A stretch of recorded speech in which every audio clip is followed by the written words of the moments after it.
EA Sports are back in the octagon with UFC, bringing with them a roster of more than 250 fighters, including Bruce Lee, Mike Tyson, and someone we'll get to in a moment. Having played the game for just under 3 hours, I can tell you that veterans of the series are in for welcome surprises, but not a lot in the way of changes, and newcomers no longer have to worry about their ground game being wrecked by poor stick management skills. The wrestling side of things have ditched the half-stick maneuvers that were made famous by the likes of Fight Night and Skate in favor of a rock-paper-scissors-like game where just holding the right stick in one of 4 directions would progress you to a more advantageous position. This, coupled with a modifier, allows for greater control without having to lean on the sometimes shonky controls of the last game. Action-wise, some of the punches lack the oomph that games like the Undisputed series have. It's not really until one of the fighters gets rocked that any real impact is felt.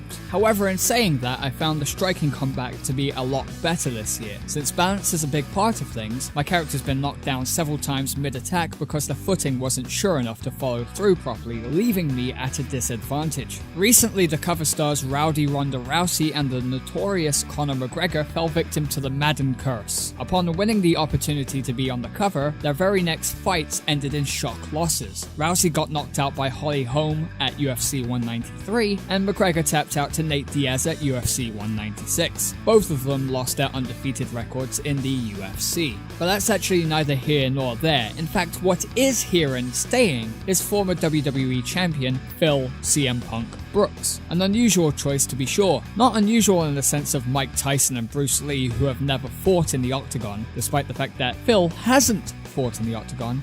He actually has a UFC contract. But regardless, EA decided that they will put in this untested fighter and give him a relatively decent set of stats, which drew the ire of everybody. In my experience playing the game, I decided to put Punk up against the legendary Royce Gracie, deemed the most influential figure in mixed martial arts. There was no way that Punk could get past the first round, right? Well, McGregor vs Aldo this was not. The fight went the full 5 rounds, non-title of course, and ended up with Punk winning by unanimous decision. The surprises didn't stop there. During the first few fights I had in career mode, I was introduced to a new mechanic in submissions where you could switch from one submission to another. I was left with my jaw agape when I managed to squeak out a victory, moving from rear naked choke to armbar for the coveted victory. So far, career seems to be a mixed bag, which is something that's plagued every iteration of the career mode from THQ's UFC Undisputed series to EA MMA. Last time around, a little personality was injected with videos from various personalities from Dana White to John Jones to Ronda Rousey, offering you congratulations, advice, and more. This time, I haven't come across any of those, but the monotony is broken up by unexpected events that can help or hinder your progress. For example, I gained 1,000 fans just by cracking a joke in the post-fight interview, which is something that doesn't actually make a return, you just have to read about it after the fact when it randomly pops up. On the flip side, I lost one of my training days because my character, in a spectacular instance of gaming reflecting real life, decided to binge watch a season of a TV show rather than show up for training.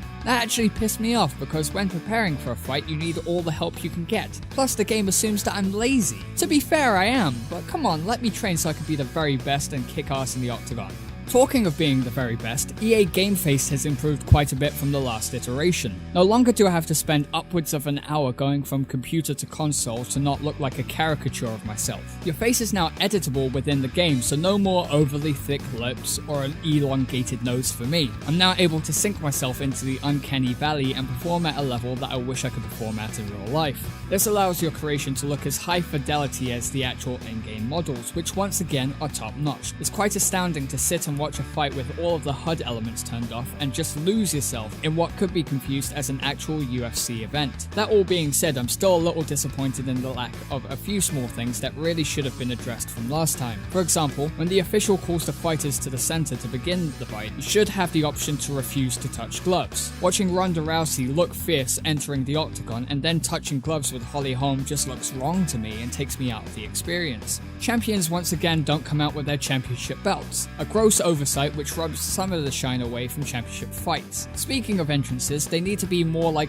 UFC Undisputed or even WWE 2K16, where you can construct your own entrance from preset parts. I don't want to be stuck with canned entrances that other fighters share. I want to add some unique flair to my entrance. For me, EA UFC 2 is a step up from the stripped down predecessor. It still has a ways to go with entrances and creation options and career mode, but that's small fry compared to the bigger picture of the action going on inside the octagon. It's presented accurately, looks beautiful, and is easier to get to grips with than the last one. You can grab EA UFC 2 from store shelves on March 15th in the United States and March 17th in Europe, or you can grab it now from EA Access on Xbox One.